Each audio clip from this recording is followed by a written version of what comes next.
Les amis, je suis très heureux de vous retrouver pour cette toute nouvelle vidéo spéciale Real Madrid Mercato. On a remis le maillot du Real Madrid, certes c'est celui de la saison passée. Le nouveau maillot, je vais me le procurer dans les jours qui viennent. Voilà, je vous laisse deviner en commentaire quel joueur je vais floquer. Évidemment, vous pouvez me dire en commentaire le joueur que vous allez floquer si vous prenez le maillot. On se retrouve pour une nouvelle vidéo et je suis pas content. Je suis vraiment pas content. Parce qu'on a entre nos mains peut-être le meilleur joueur du monde en termes de milieu de terrain qui veut venir au Real Madrid. Rodri refuse sans cesse l'offre de renouvellement de Manchester City. Le joueur veut signer pour le Real Madrid. Information de Fabrizio Romano il y a plusieurs mois. Le fait que j'ai joué pour l'Atlético Madrid ne m'empêche pas de jouer pour le Real Madrid. C'est un clair appel de Rodri. Il veut venir au Real. On ne peut pas refuser les meilleurs clubs du monde. Il l'a déclaré. Nouvelle information. Certains membres du Real Madrid font tout pour convaincre Pérez de signer Rodri parce que lui, Pérez, c'est lui qui barre la route. Rodri rêve du Real Madrid. La seule personne qui bloque le transfert, c'est Pérez. Mais Pérez, j'ai envie de te dire une question, j'ai envie de poser une question, mon gars. Mais pourquoi tu nous fais ça? Pourquoi? C'est le meilleur milieu du monde. Dans le monde du transfert du mercato, les gars, le plus compliqué, c'est de convaincre un joueur. Mais là, le plus compliqué, tu l'as fait. Le joueur est convaincu qu'il veut venir chez toi. Et toi, tu ne veux pas. Alors que c'est le joueur qui a été élu meilleur joueur de la Coupe du Monde 2026. Avec un palmarès hors norme, en ayant été Ballon d'Or. Oui, Vinicius l'aurait mérité cette année-là, mais il est Ballon d'Or. Sur son palmarès. Quand tu vois son palmarès, voilà, 4 Première Ligue, EFL Cup, FA Cup, Super Coupe d'Europe, Ligue des Champions. Donc il connaît la gagne en Ligue des Champions, Coupe du Monde des clubs, Ligue des Nations, Euro, Coupe du Monde, Ballon d'Or, joueur, meilleur joueur de l'Euro et meilleur joueur de la Coupe du Monde. Mais les gars, ce joueur est hors norme. C'est l'un des meilleurs milieux de terrain du monde, si ce n'est le meilleur de ce que j'ai vu avec l'Espagne. Et il a un palmarès qui est très clairement l'un des palmarès les plus convoités dans l'histoire du foot pour un milieu de terrain. Quand tu vois ce qu'il a fait hier sur sa finale, mais au-delà de sa finale, la compétition qu'il a faite sur ce mondial 2026, il a eu le plus de touches, 910, le plus de passes tentées, 811, le plus grand nombre de passages réalisés, le plus grand nombre de passes finales terminées, le plus grand nombre de plaquages.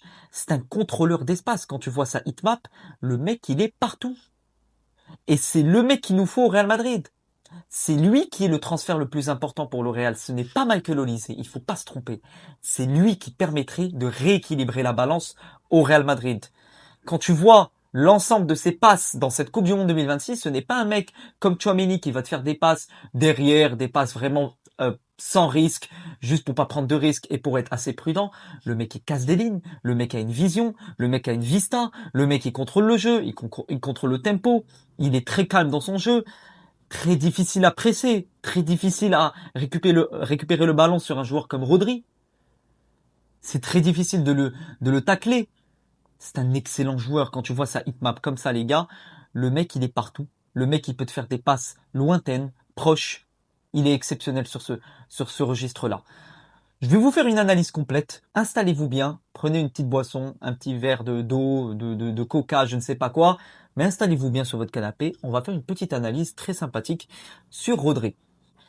1m90, numéro 7 de Manchester City, 30 ans. Je m'en fous de l'âge, vous pouvez me dire ce que vous voulez. Ce n'est pas l'âge qui doit bloquer le transfert d'un joueur. Le mec, il a encore beaucoup d'années devant lui. Et c'est le meilleur milieu du monde actuellement. Pied droit, c'est son pied préféré, joueur espagnol, 65 millions en termes de valeur marchande, il peut jouer milieu défensif et milieu de terrain.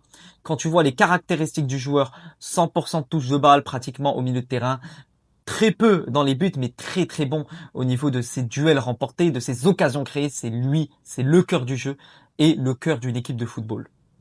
Sa Coupe du Monde aura été hors norme quand tu vois ses notes, la finale et la demi-finale qu'il a faite contre l'Argentine et la France, hors norme. Il a été l'homme du moment, l'homme du sacre espagnol au milieu de terrain, et il faut pas l'oublier. Quand je vois ses capacités de passe, dans les passes décisives attendues, dans les passes réussies, les passes longues précises, les occasions créées, il est partout. Alors oui, c'est pas quelqu'un qui va te créer des passes décisives, mais c'est lui qui va être dans l'avant-dernière passe, c'est lui qui va te créer le jeu derrière, c'est lui qui va être l'homme de l'ombre, et qui va te permettre d'équilibrer ce milieu de terrain pour ne pas subir. C'est ce qu'on a comme problème au Real Madrid, c'est qu'on subit les contres adverses avec le jeu sans ballon. Lui, jeu sans ballon et avec ballon, il t'enverra du lourd. dans la possession, hors norme, dribble réussi, duel remporté, touche de balle, bref. Mettez pause sur cette vidéo si vous voulez voir ses statistiques. Le mec, il est hors norme. Je vous ai créé un petit schéma. Voilà, je suis allé dénicher quelques petites choses pour vous montrer justement les points forts et les points faibles de Rodri. Quand tu vois ces duels aériens gagnés, les passes réceptionnées, les passes précises, les passes progressives, ce sont ses forces. Tu vois, au niveau des buts, des interceptions, oui, il est correct au niveau interception. Au niveau XA, donc les passes décisives attendues et les courses progressives, top joueur. Ça sera pas le joueur qui va vraiment te marquer des buts ou dribbler, etc. Mais c'est un joueur de calme, de contrôle au milieu de terrain. Si je peux revenir sur ses points forts, remporte la majorité de ses duels aériens, joue beaucoup vers l'avant, c'est quelque chose qui nous manque dans notre milieu de terrain. Quand tu as Tchouaméni, je vous laisse commenter. Touche beaucoup de ballons, réussit la majorité de ses passes longues, court beaucoup, allonge souvent le jeu, réussit la majorité de ses passes, essaye souvent de trouver ses partenaires dans la profondeur. Je pense à Kylian Mbappé. Quant à Kylian Mbappé, franchement, l'alchimie Mbappé-Rodri, ça peut vraiment donner quelque chose. Parcourt une grande distance par match et subit beaucoup de fautes. Donc le mec, de par son calme, va pousser son adversaire à la faute. Au niveau de ses points faibles, bon, il a quelques points faibles, c'est pas énorme. Contre peu de tirs, dispute peu de duels défensifs et tacle peu. Quand tu as de telles qualités au niveau du contrôle, de la maîtrise, de la possession, de la vista et de la vision de jeu, tu peux franchement épargner ce genre d'axe d'amélioration. Donc joueur expérimenté comme je vous l'ai dit, champion du monde, champion d'Europe avec son club, ballon d'or, sa valeur marchande entre 50 et 65 millions d'euros. Il a connu Manchester City, formé également à l'Atlético Madrid, milieu central ou milieu défensif, donc franchement, il n'y a rien à dire sur ça. Il a disputé énormément de minutes cette saison, donc sur ce point-là, il n'y a rien de quoi s'inquiéter. Il est revenu de sa blessure de ligament croisé, et ça, c'est la meilleure chose à dire, c'est qu'il a su revenir à son top niveau. Joueur de première ligue, 99 centiles, donc pour ceux qui ne connaissent pas les centiles, c'est l'unité dans le football de data. 99 centiles de duel gagné, de passes vers l'avant réussi, de passes vers l'avant, pourcentage, de passes clés, bref. Joueur ultra complet. Quand tu vois justement le pourcentage de passes clés réussies par 90 minutes et de parcours, de duel et de passes progressives en 90 minutes, il est au top de partout. Petit comparatif avec Sergio Busquets. Franchement, pour moi, c'est un Sergio Busquets de nos jours, de notre génération, de notre football moderne. Pratiquement le même âge, hein, franchement. Pratiquement les mêmes minutes jouées à son prime. Bon, je vais pas vous répéter, mais les passes, les statistiques de passes progressives, de tac, de possession, il est comparé à Busquets. Je vous laisse faire pause sur cette vidéo si vous voulez voir un petit peu plus sur ces datas. Et oui, pour moi, il fait partie de l'élite. Il fait partie de l'élite des joueurs actuels. C'est le joueur à signer, c'est le joueur idéal. Et je vais vous montrer par la suite sur une planche tactique et comment l'insérer dans notre composition côté Madrid. Quand tu le compares à Iniesta, Xavi et Busquets, actuellement, c'est l'un des meilleurs milieux, le meilleur milieu espagnol dans cette équipe avec Fabien Ruiz.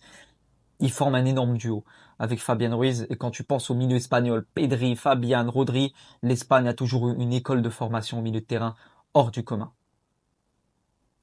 Et oui, c'est pas un joueur qui va te faire des passes imprudentes, il va te prendre des risques, il va te faire des passes qui servent à quelque chose dans ton jeu. Il saura faire des passes à tes ailiers, à ton numéro 9, vers l'avant, toujours sur les ailes. Et franchement, juste pour ça, faut le signer. Petit point sur la compo d'équipe côté Real Madrid. Comment insérer Rodri dans notre composition d'équipe? Moi, je rêve. Je rêve d'un double pivot Bellingham-Rodri. La Coupe du Monde qu'a fait Bellingham, ce qu'a fait Rodri. Bellingham dans un registre de jeu très défensif, dans la gestion, tu peux le canaliser sur ce point-là. Le point faible de Bellingham, justement, c'est qu'il sait tout faire. Et tu dois justement le centrer sur une tâche précise pour qu'il soit hors norme. Tu as Arda Güler, voilà, qui va revenir à son top niveau, qui est un joueur, si tu lui demandes d'être bon dans la gestion, en tant que numéro 10, savoir faire des passes dans l'entrejeu, il peut le faire. Tu as Valverde sur cette aile droite. Pourquoi pas ramener un Michael Olise? On sait que Michael Olise également est convoité côté Madrid. Si tu arrives à ramener Olise et Rodri, franchement, moi je vous dis les gars, il n'y a rien à dire. Peut-être une recrue encore en défense centrale parce que Konaté ne me rassure pas, avec Militao qui se blesse très souvent.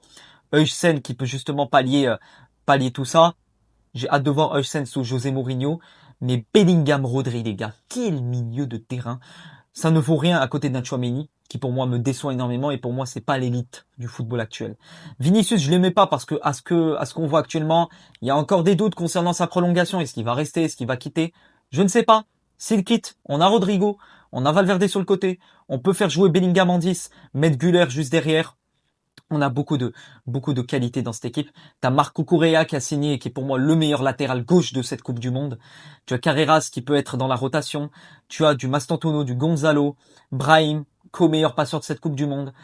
T'as également Hendrik, Dumfries, à voir ce qu'il pourra prouver dans cette équipe avec José Mourinho. Tu as de la qualité. Tu as de la qualité dans cette équipe.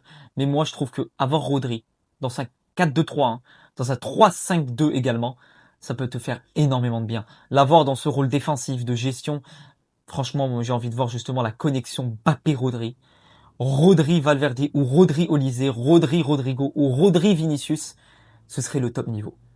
Voilà les amis, c'est tout ce que je voulais dire pour cette vidéo. N'hésitez pas à me dire en commentaire ce que vous avez pensé de cette vidéo. Il faut signer à tout prix Rodri. C'est la recrue idéale pour le Real Madrid. Il faut le signer. Et moi, je ne comprendrai pas Florentino Pérez, sachant que c'est un joueur qui a été élu meilleur joueur de cette Coupe du Monde. Il le mérite également. T'as des joueurs comme Mbappé, Messi qui pouvaient le mériter, mais lui, tu récompenses le football au milieu de terrain de l'Espagne. Tu dois le signer. C'est une obligation. Et moi, avec tous les confrères youtubeurs, il faut faire le forcing, les gars.